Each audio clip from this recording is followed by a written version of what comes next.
Hello, it is Ryan, and I was on a flight the other day playing one of my favorite social spin slot games on ChumbaCasino.com. I looked over at the person sitting next to me, and you know what they were doing? They were also playing Chumba Casino. Everybody's loving having fun with it. Chumba Casino is home to hundreds of casino-style games that you can play for free anytime, anywhere. So sign up now at ChumbaCasino.com to claim your free welcome bonus. That's ChumbaCasino.com and live the Chumba life. Sponsored by Chumba Casino. No purchase necessary. VGW Group. Void where prohibited by law. 18 plus. Terms and conditions apply. Hey there, thank you for joining us this week. It's going to sound a little different with me starting off the podcast here, but don't worry, Tiana is going to be joining us shortly. I just wanted to take some time to discuss some different things from this episode and moving forward with the podcast. Now, when we started this podcast, we did it October of 2021 with one microphone that Tiana and I shared and went back and forth, and the audio was not great.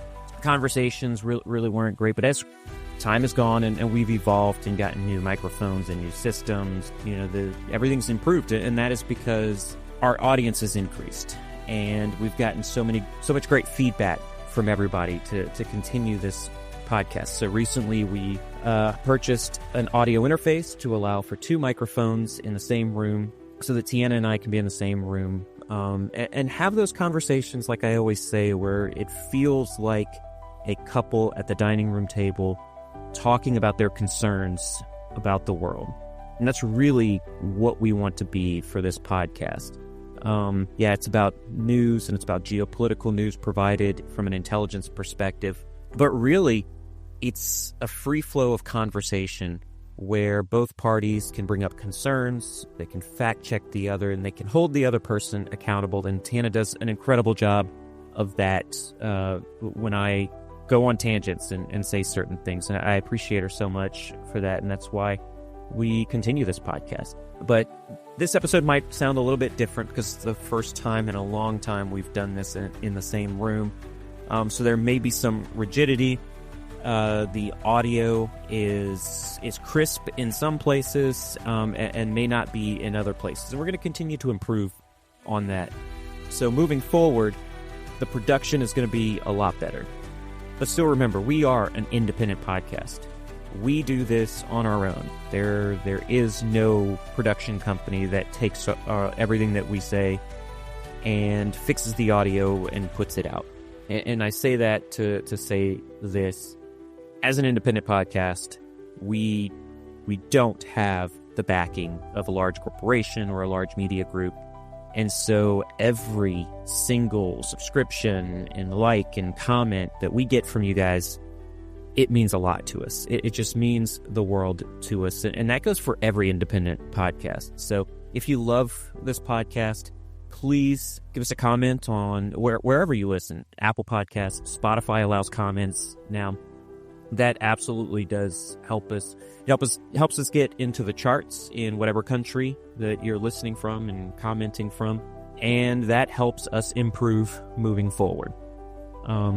If you are a first-time listener and so your first experience with our podcast, we improve every week, or we try to improve every week. So if you're listening to this one and you enjoy the information, but maybe the audio isn't up to your standards of podcasts that you listen to, or you don't think that it sounds like the conversation that it should sound, I would say please stick with us. Please give us a chance over the next few weeks to improve our setup. We're still working on actually having a studio in the house, and all of this is going to just improve how we have conversations and how the information is presented to you. I will say the information is as it always is. It goes through a rigorous test as an intelligence analyst. I take in the information and then I make assessments. And that's how this podcast has always been, and that's always been what we wanted. So without any further ado, here is our episode. Welcome to This Week Explained, the podcast that helps you make sense of the complexities of our ever-changing world. I'm Tiana, and each week, alongside my co-host Kervin, we break down the biggest global events and explain how they might impact you. This week, we're covering the ongoing wars in Ukraine and the Middle East, Sweden deploying forces to Latvia, and Mexican cartels being labeled foreign terrorists. There is absolutely no shortage of topics to get to, so let's get into it. And first, we're going to start with Russia and Ukraine. On January 20th, Russian President Vladimir Putin reiterated that the Kremlin is willing to negotiate with the United States about the war in Ukraine. But, as always, there is a catch. So, Kervin, can you provide further context here? Yeah, that's right, Tiana. Putin has expressed a willingness to engage in peace talks. That's particularly with the new U.S. administration under President Donald Trump, but his conditions remain as rigid as ever.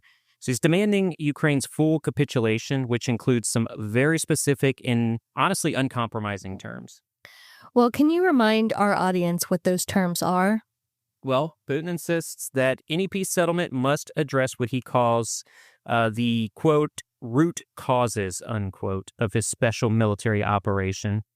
Now, according to Russian Foreign Minister Sergei Lavrov, these include NATO's alleged violations of promises not to expand eastward, and also Ukraine's supposed discrimination against ethnic Russians, and as well the Russian culture.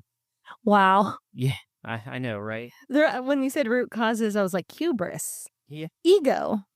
Root causes. It's Putin's root causes, right? Right. And look, it doesn't even stop there. The Kremlin is sticking to its late 2021 and early 2022 demands, and that includes Ukraine remaining permanently neutral, it means not joining NATO, and imposing severe limitations on its military. There's even some dialogue to remove the current Ukrainian government with Zelensky as the president. Obviously, Putin thinks he'll get a more favorable outcome now that President Trump is in office. So, all right, we have discussed in the past that these demands from Russia are essentially non-starters for Ukraine and its allies. But is there any indication at all that these demands might be negotiable? Or is the Kremlin holding firm? Yeah, look, the Kremlin has made it abundantly clear that it's unwilling to compromise. In fact, Vladimir Putin recently claimed that former U.S. President Joe Biden suggested that he would delay Ukraine's NATO membership by 10, maybe even 15 years during discussions back in 2021. Now, this is significant because it actually undermines the Kremlin's narrative that it was actually NATO expansion that was the primary trigger for Russia's full-scale invasion in 2022. This suggests that the invasion was never really about NATO. It was about Russia's broader ambitions in the region. Hold on a second. I don't recall seeing anything about Biden discussing possibly halting Ukraine's NATO membership by 10 to 15 years in the press. Was that in the press, or is this... So this was before the actual invasion of Ukraine, so back in 2021, to kind of stop what everyone knew was going to happen with Right. Russia invading. They did have some backdoor discussions, Biden, Macron, other world leaders, Okay. about how Ukraine could be protected from a Russian invasion. And it really centered around Putin saying Russia needs to be protected from NATO invasion. All right, well, let's shift gears slightly. And I think it's important to point out that we are well over 24 hours into Donald Trump's presidency. And as expected, there's no immediate end to the war in Ukraine, despite all of his bluff and bluster. So that should be a reminder that some of Trump's rhetoric, what you might call Trumperbole, is going to play a significant role in shaping foreign policy discussions throughout his presidency.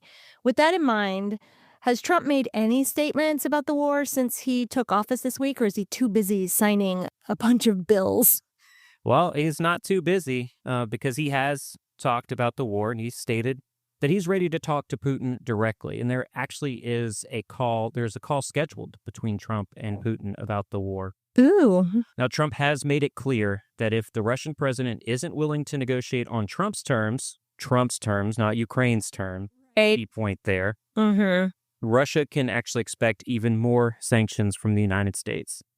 Additionally, Trump promised to provide Ukraine with more support than the Biden administration ever did if Putin doesn't come to the table. Now, that's a bold claim, but it is consistent with Trump's style, his style of making sweeping statements to position himself as a deal maker. So whether or not he follows through, that remains to be seen. But it's clear that he is trying to project strength on this issue really early in his presidency. All right, well, let's shift to Ukraine's counteroffensive efforts. We've heard reports that Ukrainian strikes are targeting Russia's military infrastructure. So what is the impact of these strikes? Yeah, Ukrainian forces have been highly effective so far in targeting Russia's defense industrial base. So Ukraine's commander-in-chief, and this is a military position, it's not to be confused with how the United States describes the president, which is commander-in-chief. But he stated on January 20th that strikes on facilities like ammunition factories, missile component plants, and oil refineries have significantly disrupted Russia's combat capabilities. These strikes are making it harder for Russia to sustain high-intensity combat operations so far during this war. I saw an article before I get to the next question. This is kind of, well, it's not completely off topic, but I saw that analysts are looking at satellite imagery of Russia in order to gauge what the true cost of this war and the true effects in Russia, since obviously Russia's coming out and saying everything's great, our economy's great, everything's great. We haven't, they're not attacking us. We're fine. We got them good, stuff like that. And that was my first job in the Army, was viewing satellite imagery. And it is the most effective way to see what is actually going on during the war. And there's tons of satellite companies. Mm-hmm. There's Maxar, which is one of the ones that I use to actually view what is going on the ground. And you can view from 2021 through 2025, and you can gauge how much damage is there. Well, can you give us an example of how this is affecting Russian forces on the battlefield? Not the satellite imagery, but can you let us know how the strikes are affecting them? Yeah, we're seeing that Russian forces are now using only half as many artillery shells per day compared to earlier periods of the war. Now, this reduction in artillery usage is a clear sign that Ukraine's strategy is actually working. So by targeting the supply chain and production facilities, Ukraine is eroding Russia's ability to maintain its artillery advantage in some of those eastern areas of Ukraine. That's a fascinating example of military strategy in action. Now, let's focus on Moldova and Transnistria. There's been some notable movement regarding gas supply negotiations in the region. Can you break down what's happening there? Absolutely. Moldovan and Transnistrian authorities are actually right now working on a potential agreement to supply gas to Transnistria. But what's particularly interesting is the focus on sourcing that gas from Europe rather than Russia. We discussed that last week. Right. They were going to lose, Transnistria was going to lose that gas coming from Russia. So in a surprising turn of events, Transnistria's president recently announced that they are now open to receiving gas from Moldova Gas. And that is Moldova's state-owned gas company. So that's a European-owned company. This marks a notable shift from their position earlier in January when they outright rejected any offers to use that. Why did they reject it if they knew that it was possible that the gas would be cut off? Because Putin told them to reject it. Oh. So that he could pressure Europe to do less and to give Ukraine less in the war. Oh, well, that's a big reversal. What's driving the sudden change in Transnistria's stance? Yeah, and what's interesting, you just talked about how in January, Putin told them, or early January, because we're still in January, Putin told them. Yeah, I know. It's hard to believe we're in January, and that's as far as we've gotten in 2025. I can't even believe it. But it appears right now that Russia might be playing a behind-the-scenes role in this shift. So there's some indications that Moscow could be stepping in to fund the purchase of European gas for Transnistria. And the Transnistrian president hinted at this possibility when he stated that the region could guarantee payment for the gas, potentially using Russian budget funds. So if that's true, this is going to allow Transnistria to secure the energy it needs without directly violating Moldovan law or running afoul of international sanctions. Now, look, this is a very clever workaround. This is all how geopolitics works with backdoor deals.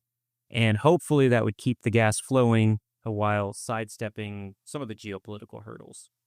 Talk about a delicate situation. How is Moldova responding to these developments?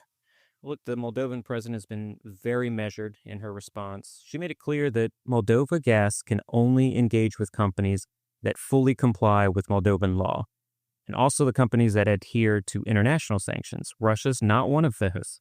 Moldovan authorities are now in the process of identifying which companies could be involved in facilitating this deal.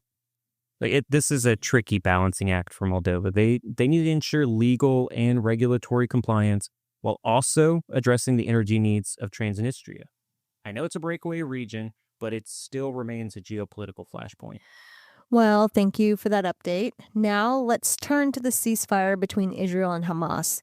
As part of that agreement, Hamas has released the first 3 hostages and announced that the next round of hostage releases is set for January 26th.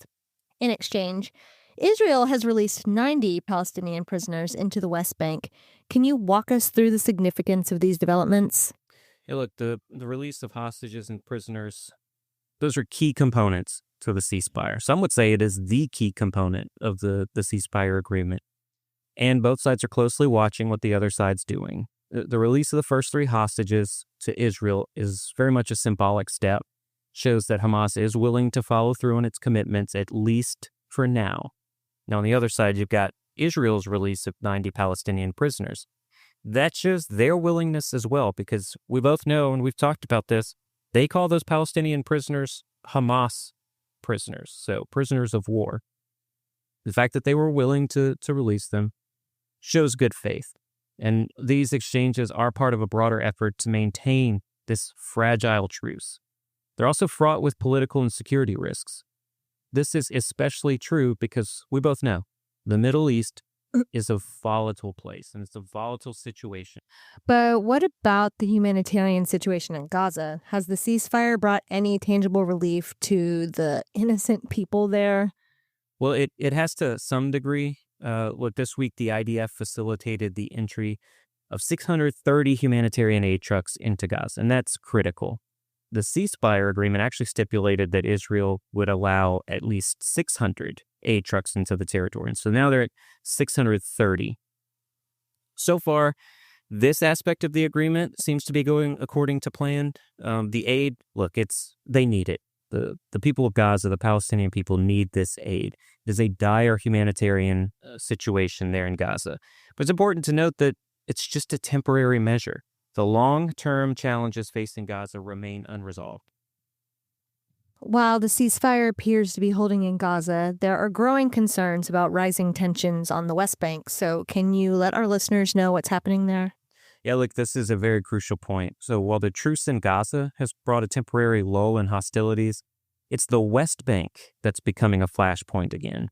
Now, on January 19th, Israeli leadership warned that the IDF must prepare for what they say, quote, significant operations, unquote, in the West Bank in the coming days. This is what they say is largely a response to Hamas' efforts to incite violence in the area, even as the ceasefire holds in Gaza. Now, to address this, the IDF is redeploying forces to the West Bank. That includes elements of the 900th Infantry Brigade. They recently completed a 2-month deployment in northern Gaza. And these forces are going to be tasked with conducting offensive operations to counter any escalation. Well, it sounds like the ceasefire is far from a comprehensive solution, and given the IDF's operations in the West Bank and the redeployment of forces, how likely is it that the ceasefire will hold in the short term? Yeah, well, that's the big question, right? And there's reason to be skeptical. So when we talked about it, we put it at possible, giving it less than 50-50. A 50-50 chance of holding. Now, the IDF's recent operations in Jenin, that's heightened tensions. And it's not just in the West Bank, but also in Gaza. And Hamas has called for renewed operations against Israel because of this. And all of this could undermine the ceasefire. So while both sides have an interest in maintaining the truce for now, that's Hamas so that they can reestablish its forces, and Israel so they can continue to receive hostages that were taken during that October 7th attack. The situation is still incredibly fragile. And any misstep here, whether it's the West Bank or Gaza or it's Hamas or the IDF, it's going to reignite hostilities. Well, it's clear that the situation remains highly volatile with no easy solutions in sight. So we'll continue to monitor these developments closely. Before we change topics, what should we be watching for in the coming days? There's a few things to monitor. Look, first, we got to focus on the next round of hostage releases. That's going to happen January 26th, and it will be a critical test of the ceasefire agreement. Next, we need to see if Israel can maintain the required flow of humanitarian aid into Gaza. Any disruption in that could reignite tensions. Finally, and I would say most importantly, keep an eye on the West Bank. This IDF operation that they're planning and the deployment of the 900th Infantry Brigade, which we saw in Gaza just months ago, could lead to clashes. And that's especially true if Hamas continues to incite unrest in the region. We could once again be talking about a large-scale combat operation in the Middle East. Thank you so much for that update. Coming up next, there has been a significant development in NATO's eastern flank. But before we dive into that, we need to take a quick break for a word from our sponsors. So don't go anywhere. We'll be right back. Hello, it is Ryan, and I was on a flight the other day playing one of my favorite social spin slot games on chumbacasino.com. I looked over the person sitting next to me, and you know what they were doing? They were also playing Chumba Casino. Everybody's loving having fun with it. Chumba Casino is home to hundreds of casino-style games that you can play for free anytime, anywhere. So sign up now at chumbacasino.com to claim your free welcome bonus. That's chumbacasino.com and live the Chumba life. Sponsored by Chumba Casino. No purchase necessary. VGW Group. Void where prohibited by law. 18 plus. Terms and conditions apply. Welcome back, listeners. As we teased, there is a major NATO development. Hundreds of Swedish troops have arrived in Latvia to join a Canadian-led multinational brigade. So, Kervin, can you give us some context on this deployment? Yeah, this is a major move for Sweden, and quite honestly, NATO as well. So we've got 550 Swedish troops that have arrived in Latvia as part of what's called a mechanized infantry battalion. They're joining one of NATO's 8 multinational brigades stationed along that the NATO alliance eastern flank. This deployment is Sweden's largest operation since it formally joined NATO in March of 2024. Hooray, we all liked that one. And it is a clear signal of the alliance's commitment to bolstering its deterrence and defense capabilities in the region. And not relying so heavily on America. Well, yeah, look, I didn't even put that as a bullet point to get into that because Trump has said every NATO country needs to pay their 5% of GDP. Right. And the U.S. is no longer going to go above that. Yeah. The U.S. is paying 8 to 10%, I believe, right now, maybe more than that. And Trump said no more. Everybody has to pay their, what we like to call fair share. Right. Well, obviously, that is a major step for Sweden. What makes this deployment so significant, both for Sweden and for NATO? We got several reasons here. First, let's talk about Sweden. This is Sweden's largest military commitment since becoming NATO's 32nd member. I know that's less than a year, but still, it shows a historic shift in the country's defense policy. So for decades after World War II, Sweden maintained a policy of neutrality. And for centuries before that, it had adhered to a broader non-alignment agreement. The decision to join NATO and now actively participate in operations like this reflects a dramatic change in Sweden's approach to security. This is driven by the heightened threats from Russia following its special military operation of Ukraine in 2022. And secondly? Oh, yeah, well, the deployment is strategically important as well. So Swedish troops are being stationed in Latvia, a country that it's quite beautiful, I would say. We didn't go to Latvia, did we? No, we went to Estonia. And yeah, Estonia. Right? We could have gone to Latvia, but it wasn't the tour that we took. Right. I know a couple of people, special operations guys that have deployed to Latvia, and they just love it. Wasn't that a possibility for you at some point? Yeah, to go to Riga. Yeah. Yeah. I wanted to. Right. I love, me, I love that area. Well, yeah. I think you were probably, Eastern European at some point in your life, or in one of your many lives. I love the people there. And the food. Let's talk about you love the food. Even though everybody knows I love spicy food, but yeah, I can put hot sauce on their food. It's perfectly fine. Don't get mad at me. But yeah, so why is Latvia important? It shares a border with Russia to the east and Belarus to its southeast, so extremely important for NATO. And it's a critical part of NATO's eastern flank. So bolstering it with Swedish forces enhances the alliance's ability to deter Russian aggression and maintain stability in Central and Eastern Europe. So it's a clear signal to Putin, to Moscow, that NATO is united and prepared to defend its member states. You mentioned Sweden's NATO membership, which became official in March 2024. Can you remind the audience how that decision came about and how it connects to this deployment? Yeah, so Sweden's decision to join NATO actually came about as a direct response to Russia's invasion of Ukraine in 2022. It was only months after that Sweden put in to become a NATO member. And that event was a wake-up call, and that was globally. But listen, it affects Eastern Europe and Northern Europe particularly because it's right there. It's on the borders. So for Sweden, which had long relied on neutrality and strong national defense, the invasion underscored the need for collective security guarantees. So Sweden, along with Finland, decided to abandon those long-standing methods of neutrality, and so they applied for NATO membership. And this deployment to Latvia is a natural progression of Sweden's commitment to the alliance. So it's not just about signing the treaty, becoming a member on paper. It's about actively contributing to NATO's mission and demonstrating solidarity with all of those other member states. It's fascinating to see how Sweden has shifted from neutrality to becoming an active NATO member. How does this deployment fit into NATO's broader strategy in the region? Look, it's all a part of NATO's broader effort to strengthen that eastern flank, which became a top priority back in 2014. You know, we talk 2022 all the time, but 2014 is when Russia annexed Crimea. So NATO was already concerned. And then it became even more concerned after the full-scale invasion of Ukraine in 2022. And NATO has been steadily increasing its presence in Eastern Europe. It's deployed multinational battle groups to countries like Latvia, Estonia, Lithuania, and I was part of a team in Poland that was there for anti-Russian aggression.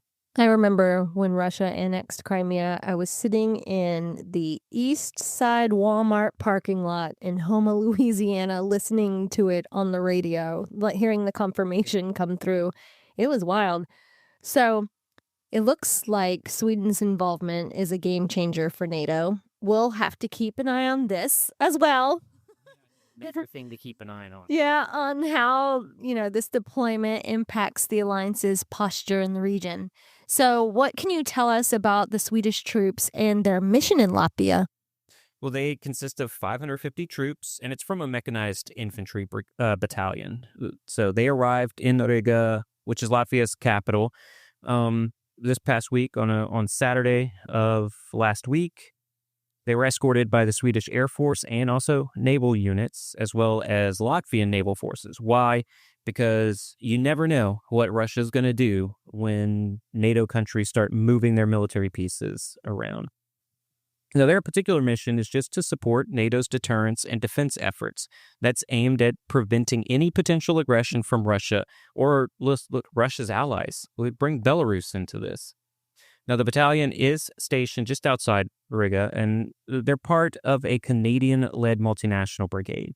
This deployment is not just about military strength.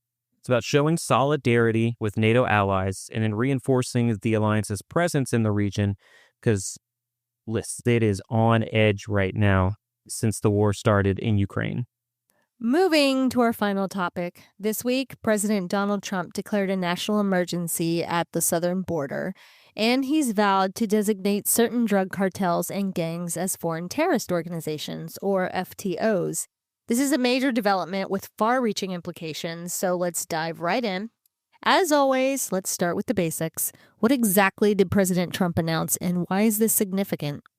Well, it's just like you said. President Trump declared a national emergency at the southern border. He's said that it's because of threats posed by not just drug cartels, but transnational gangs and the ongoing migration crisis.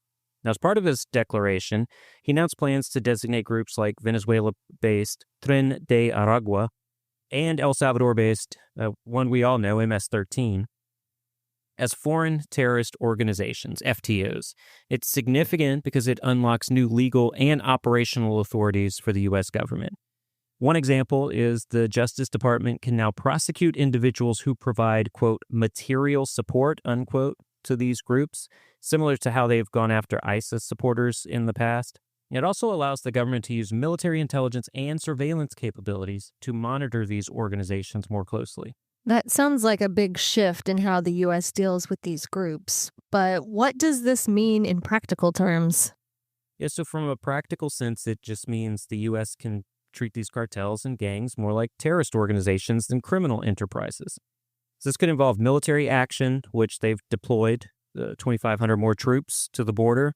There's enhanced surveillance and even the deployment of special operations forces.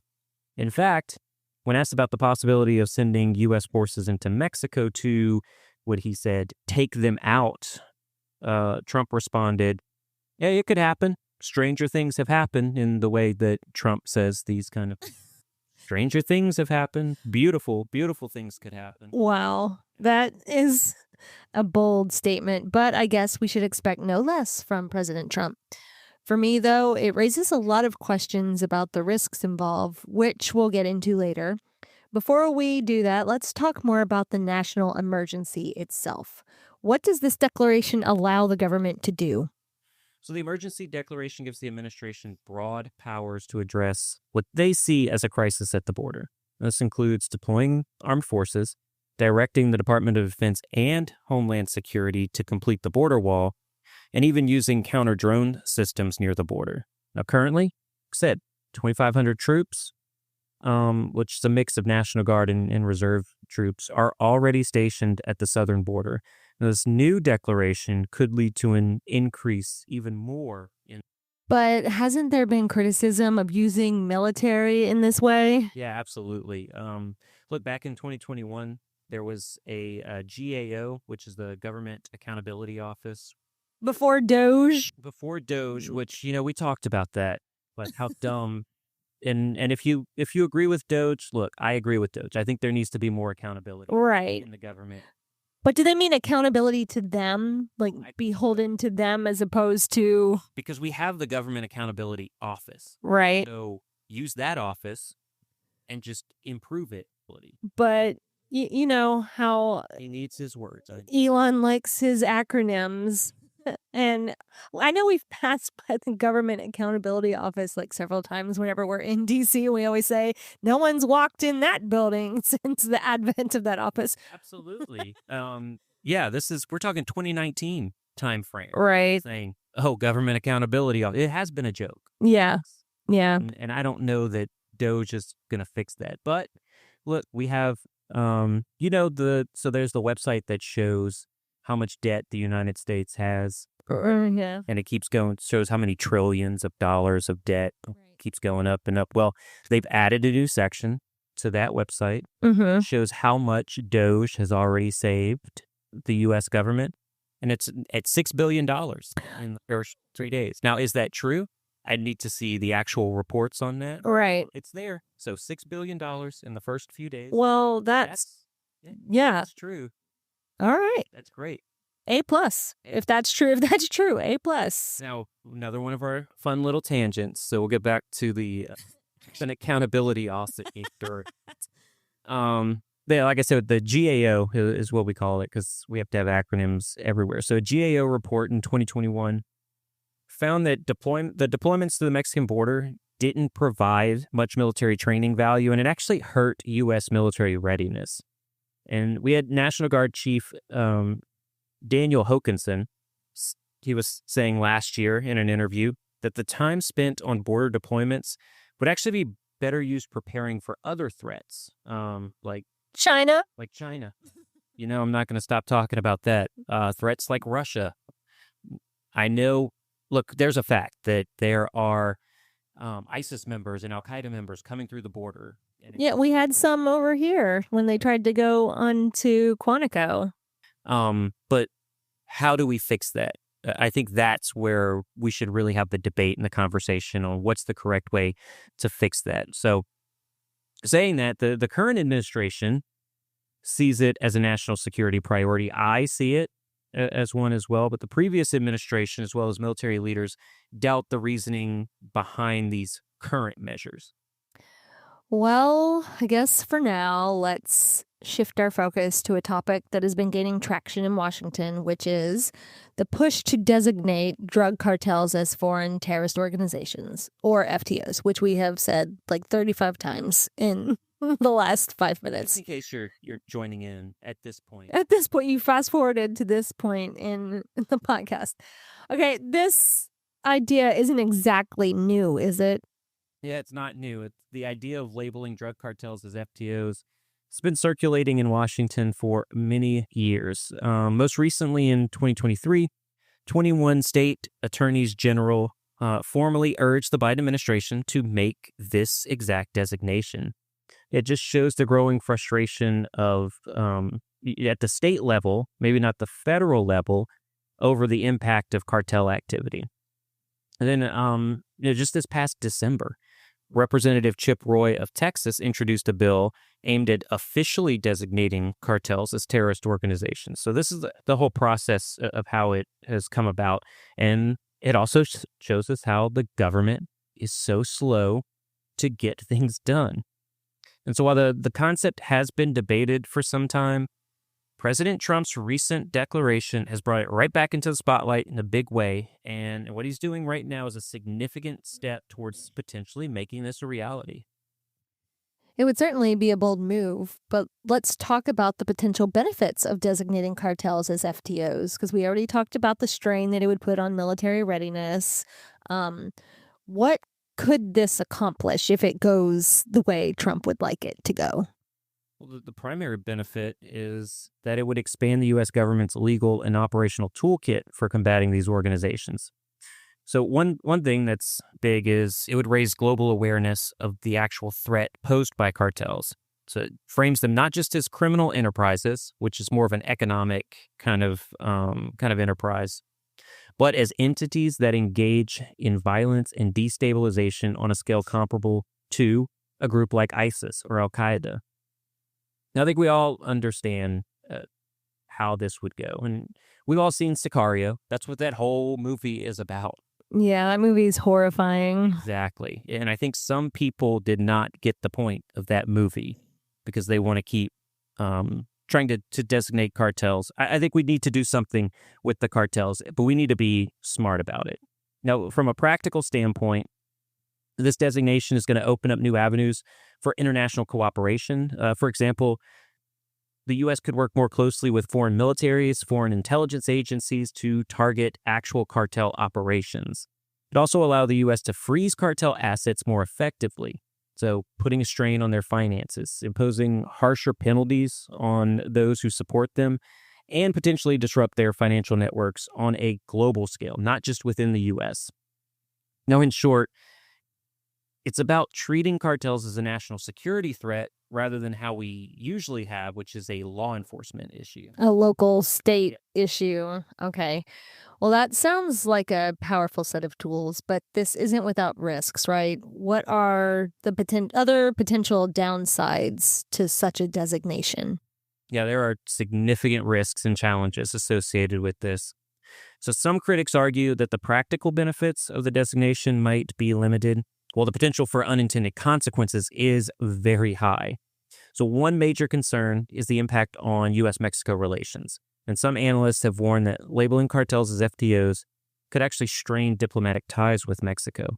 They're a key partner in addressing the cross-border crime. We don't really always talk about that, but they have to play a key role in keeping people from getting to the border.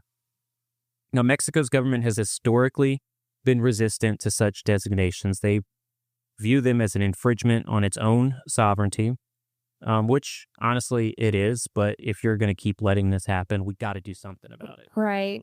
Because it's, affecting people. Yeah. And it's affecting on both sides of the border. It's not just our side of the border. It affects people in Mexico all the time. They elect officials and then cartels murder them in a brutal fashion. Yeah. And, we talked about that before, and I've talked about it with Rick. And civilians, too. I forgot. I mean, not forgot, but civilians, too, are also affected by it, murdered brutally. People crossing the border of Mexico and the U.S., I'm sure some people know this, or most people know this. They're not from Mexico. They're from Honduras and Venezuela, and they're trying to escape governments that are oppressing them. Mm-hmm. And so when you have 100,000 people from Venezuela reach the border of Mexico, those border towns in Mexico struggle, and it harms them. And so Mexico should do something about that. Now, there's a whole other issue to all of this, and that's the legal implications.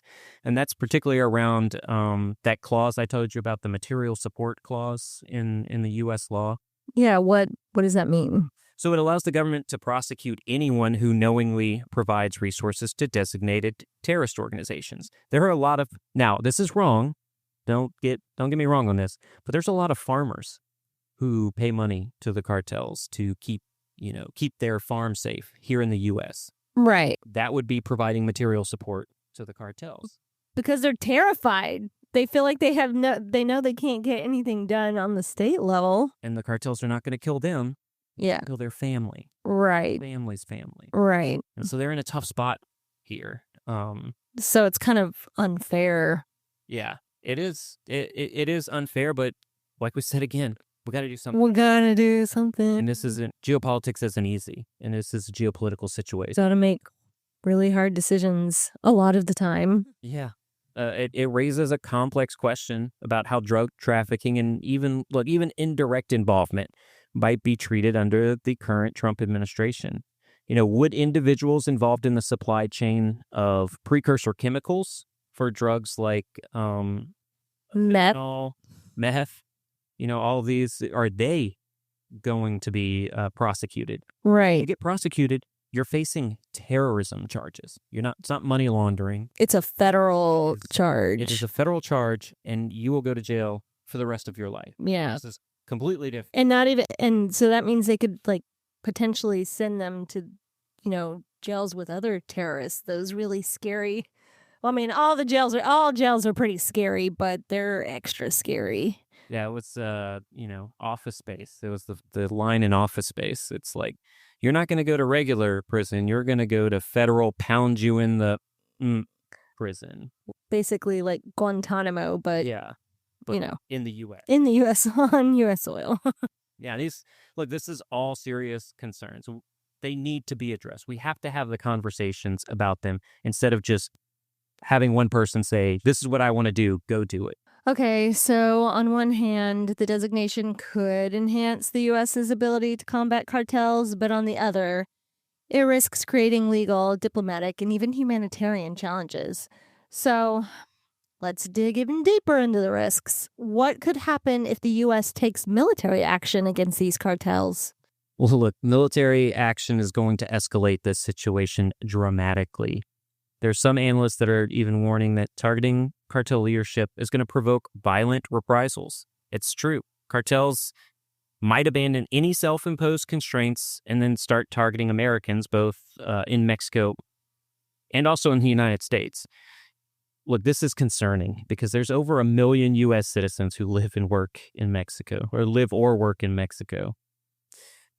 Those people, along with American businesses, could become prime targets for cartel retaliation. And let's not forget the cartel's connection to gangs in the United States. That could lead to terrorist-style attacks on American soil. We're already dealing with ISIS saying, do it on American soil as well. So I want to make a point here. You need to have a secure travel plan, especially if you're going to tourist hotspots like Cozumel and Cancun. The cartels know that that's where Americans want to go. They're notorious for not directing violence at U.S. service members or intelligence professionals or business members or business people. They do it to their families, their friends, and they will do it in the United States. And this brings a scary scenario for anyone involved in counter-cartel operations. So in trying to combat these groups, the U.S. could actually make the situation worse. Yeah, look, military action could turn cartels into true terrorist organizations. So it's a classic case of unintended consequences, and it's something policymakers actually do need to weigh very carefully. This is such a complex issue. On one hand, the administration is trying to address the real threats to national security and public safety. But on the other hand, the risks and potential fallout are enormous. So what is your takeaway? What do you think should... The main takeaway right. is that while the administration's actions, look, they're bold, they are also fraught with many challenges. Look, we've got to get a handle on the border. If you don't believe the border is an issue, it is one of the issues President Trump was elected to fix. So he has a mandate to fix it. Elections have consequences.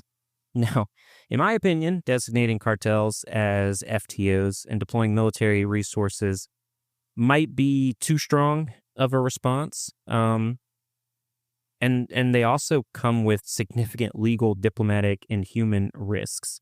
We can't gloss over the human risk in all this. So the key here is going to be balancing the need for security with the potential for unintended consequences. And as always, the U.S. is going to need to work closely with its allies, and Mexico is an ally. And they need to do this to ensure that any actions that they take on either side of the border do not backfire on the people of those countries.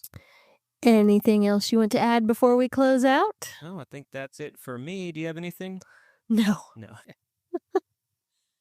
Thank you so much for listening to this tiny little independent geopolitical podcast. We hope you found it both informative and engaging. If you have any feedback or suggestions for future episodes, please let us know. And if you want in-depth coverage of these stories and more, follow us on Instagram at Oakland Analytics. Tiana, thank you so much. And until next week, stay safe out there. This podcast is a production of Unfiltered Studios. If you would like to know more about joining Unfiltered Studios, please visit our website at unfpod.com for more information. How to have fun, anytime, anywhere. Step 1. Go to ChumbaCasino.com. ChumbaCasino.com. Got it. Step 2. Collect your welcome bonus. Come to Papa welcome bonus. Step 3. Play hundreds of casino-style games for free. That's a lot of games. All for free? Step 4. Unleash your excitement. Woohoo! Chumba Casino has been delivering thrills for over a decade. So claim your free welcome bonus now and live the Chumba life. Visit ChumbaCasino.com. VGW Group. No purchase necessary. Void where prohibited by law. See terms and conditions. 18+.